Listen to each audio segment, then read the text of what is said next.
চুলায় জাল দেওয়া হচ্ছে তরল গুড়, আর তার পাশেই বড় একটি গামলায় গরম গরম গুড়ের শিরার সাথে মুড়ি মেশানো হচ্ছে। গুড় মেশানো এই মুড়ি হাতের তালুতে নিয়ে ঘুরিয়ে ঘুরিয়ে তৈরি করা হচ্ছে মোয়া।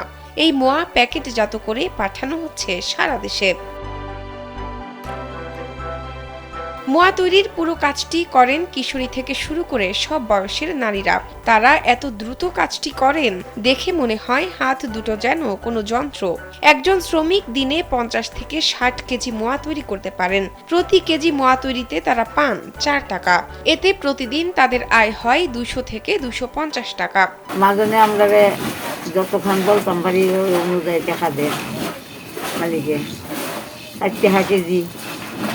আমি পুরা মানুষ শেষে না 20 কেজি বলতে।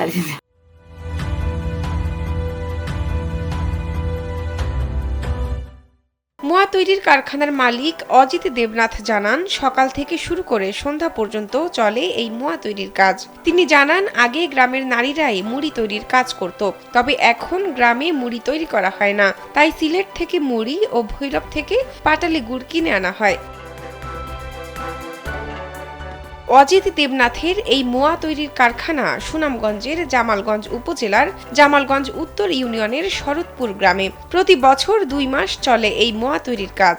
এই গ্রামের অর্ধ শতাধিক নারী কাজ করেন মোয়া তৈরির কারখানায়। প্রতিদিন 7 থেকে 8 মণ মোয়া তৈরি হয় এখানে। এখানে অনেক গরিব অসহায় মহিলারা এবং মেয়েরা, ছোট ছোট বাচ্চারা কাজ করে, কারণ তাদের সংসার অভাব অনটন, এই বাবা অসুস্থ, মা অসুস্থ, কাজ করতে পারে না। এখানে ওদের ছোট ছোট বাচ্চা আছে, তারা এখানে কাজ করে।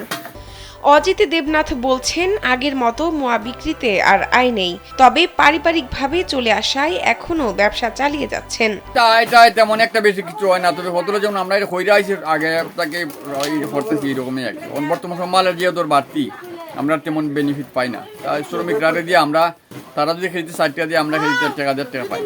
জানা যায়, শরৎপুর গ্রামের সনাতন ধর্মাবলম্বী প্রতি ঘরেই এক সময় মোয়া তৈরি হতো। বর্তমানে পেশা বদল করে অনেকে অন্য পেশায় চলে গেলেও কয়েকটি পরিবার এখনো তাদের ঐতিহ্য ধরে রেখেছেন।